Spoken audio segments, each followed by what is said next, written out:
Hey everybody, welcome to this week's episode of Nerds. Uh, it is October 23rd, 2021, and it's been a cool week. Let's see. For the for getting ready for Halloween, I've been watching a lot of horror movies or horror adjacent movies, I guess you would say. And one of which was Ed Wood. And I've always loved that movie. I think it's really neat. I think you know Landau won an Oscar for playing Lugosi, and he deserved it. Quite frankly, it's an amazing performance. It's a wildly inaccurate movie, going by actual what actually happened in the life of Ed Wood, but it's still quite entertaining. It ends on a pretty nice note. Um, if they'd have gone on and explored his entire life, it would have had a much, much more depressing ending. But I'm glad that they presented it in the way that they did. I think it's a really neat movie, and I've always loved it. And I liked it since I saw it. Like, I don't know, maybe when I was in my 20s, I saw it. I've always liked it. Recently, there's been a lot of stuff about the Eternals coming out, and everyone's pretty psyched about that.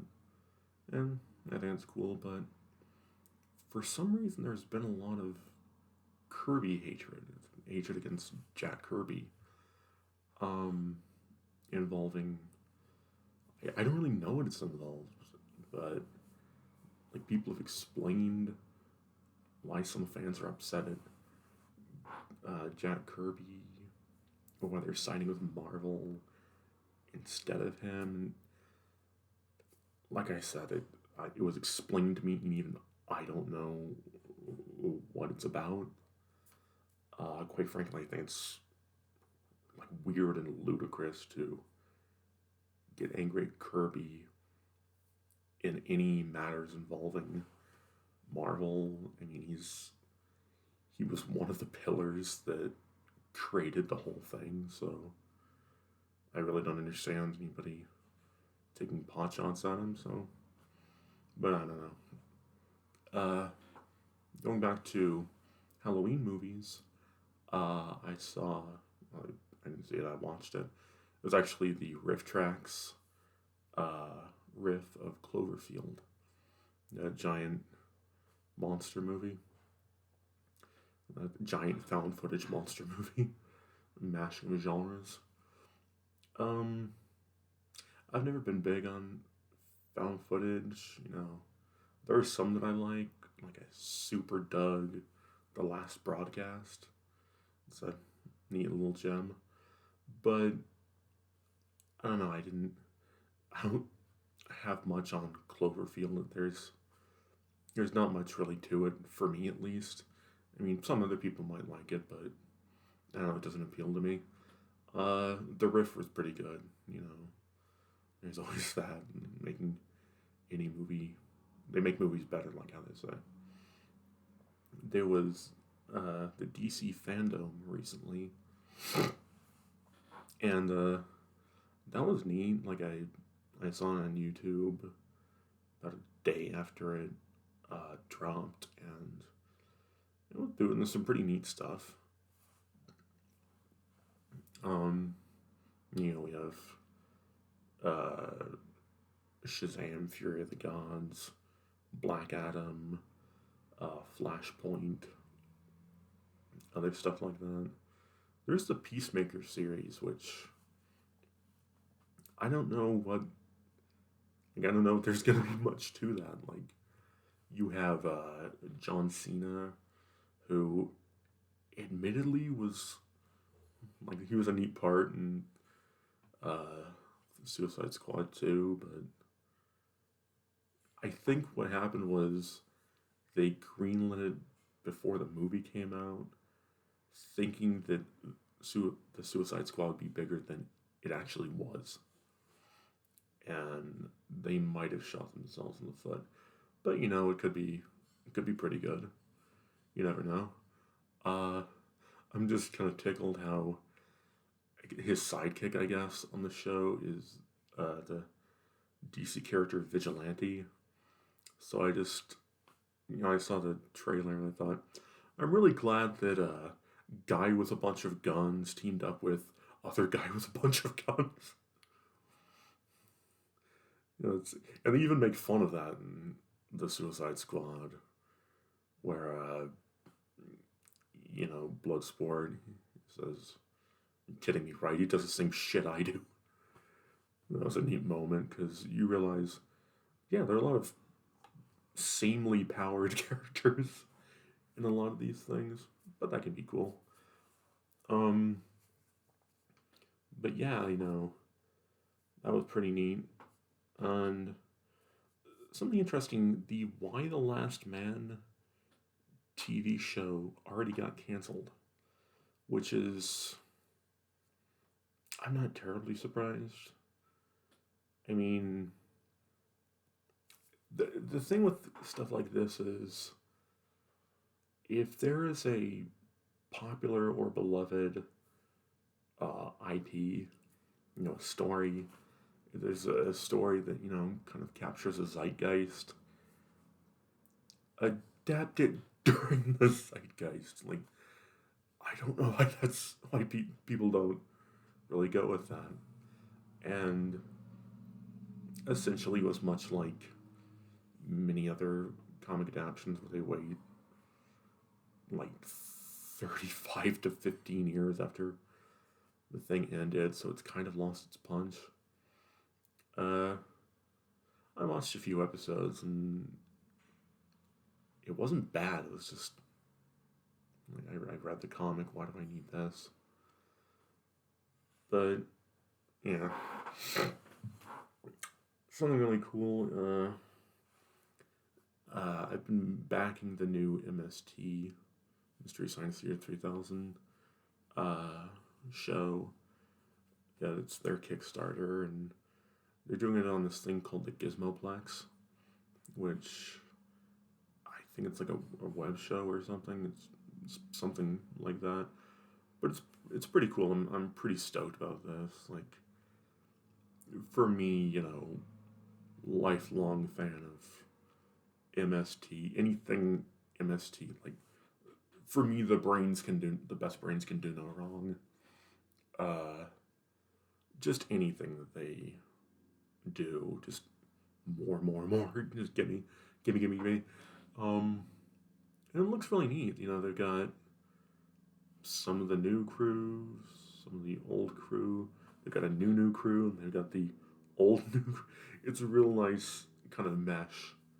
Yeah, the new test subject, Emily Crenshaw. I think it's pretty cool.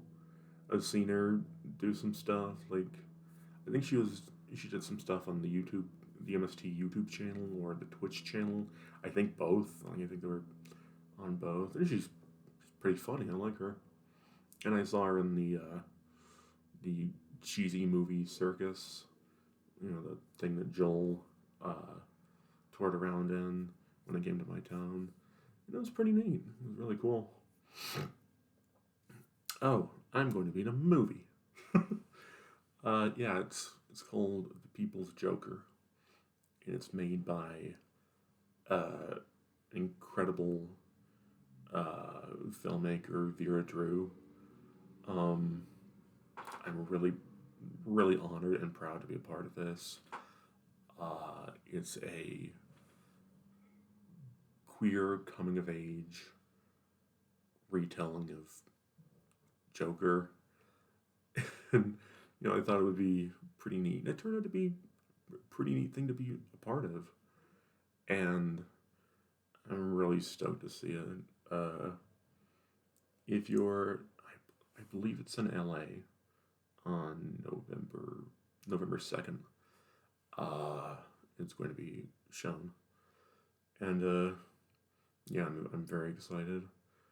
I watched the old Alien, you know, I have to say that movie still holds up. It's one of those movies that's is slow, like it's slow as molasses, but it it's worth it. You know, when shit happens, shit happens.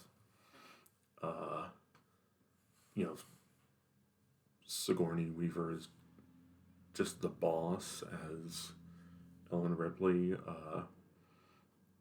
Yeah, the design by H.R. Giger, which is just so insanely good. Like, I don't know what was going through that guy's head all those years, but thank God it was. Well, thank God he put a lot of stuff down. And yeah, it's a classic.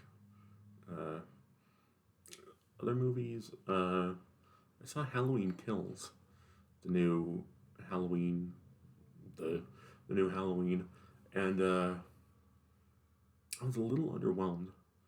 Uh, Spoiler alert for stuff coming up. I was a little underwhelmed. I think it's neat that like Jamie Lee Curtis came back. She doesn't really do anything. Like, it's cool she's there, but she's seriously like in a hospital basically the entire time. And you know, I love the guys that made it, David Gordon Green and Danny McBride. But I don't know, this one kind of fell flat. Like, I had said there's not much Laurie Strode in it. There's not much Michael Myers in it. It seems to be more focused on the effect that Michael has on the town of Haddonfield. Because, you know, without even doing much, he stirs the entire town into an absolute panic. And the Anthony Michael Hall plays one of the kids that survived an attack by Michael. And essentially, it's showing the effect of Michael's presence in that town, and the fact that, you know, at one point they end up killing an escaped mental patient because they believe he's Michael, and it's very much to show what I think mob mentality can do to people when it goes awry. And but yeah, it was okay. You know, maybe that's one of those things you watch once and that's it. I watched the classic Mystery Science Theater episode, The Dead Talk Back. And that's a really good one. It's so dull and bad, but they do a lot with it. Essentially, the plot is there's a murder in a boarding house, and one of the guys there claims that he can speak to the dead with a machine that he has, and it's essentially a murder mystery. The guy, Dr. Krasker, he's kind of not the main character. It's this police lieutenant, and I guess the plot is inconsequential. It's just a very funny movie. It's a very funny episode of Mystery Science Theater 3000. It contains a very good line. The exchange of, Dr. Krasker, I've known you for about 10 years now. You know, not kneeing you in the groin is a constant struggle. And I have used that several times in my life. I think it's a neat little turn of phrase. But yeah, that was neat. And lastly, I rewatched Krull with my older brother, and it's the fantasy film Krull. I have to say, a lot of people malign this movie out of all the kind of 1980s sword and sorcery films, I don't see where all the hatred comes from. I think it's pretty neat. Um, it's a story that it gets going almost immediately. You know, it's neat, all the weird characters and monsters. Uh, the main bad guy, the Beast, I think he looks awesome. Like, I know they show him in shadow to kind of conceal, like, hide the seams, but I think it's generally a really neat creature. And the fact that he's very eloquent, I've always loved eloquent monsters. That's always been a neat kind of subgenre. But now I dig it. There are a lot of those old 80s sword and sorcery films that, you know, there might not be much to them, or they might be a little clunky, but they're always fun. That was generally a rule of them. They were always fun in some way. Like, there are a lot of people who don't like Legend, and I can't fathom that, because it's like, okay, you got Tim Curry as this fucking 10-foot demon. You have characters like Blix and Meg Mucklebones. It's like, how do you not like that?